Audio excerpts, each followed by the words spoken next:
Next patient কে আছে আইসো।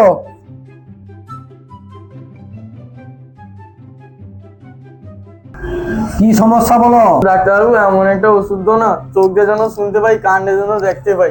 চোখ দিয়া শুনবো, কান দিয়া দেখবো? হ্যাঁ। এ তো কঠিন রোগ।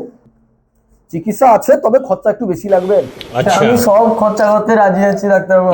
ঠিক আছে, তাহলে 1000 টাকা লাগবে। 1000 টাকা দেবো তো? ও বার গাও টাকা বার গাও। লো ডাক্তারবাবু। ওষুধটা রেখে দিছি, হ্যাঁ। এই বড়িটা কিনবো, কিনিয়া সকাল আর বিকাল একটা করে বড়ি পিছন দিয়া খাইতে হবে, তাও আবার চিবি চিবি। ডাক্তারবাবু পিছনে কি দাঁত আছে? ওর পিছনে দাঁত আছে কি আছে আমি কি করে দেবো? চোখে যদি শুনতে পাও, কানে যদি দেখতে পাও, তাহলে পিছনে দাঁত বাড়িবে? চল, চল।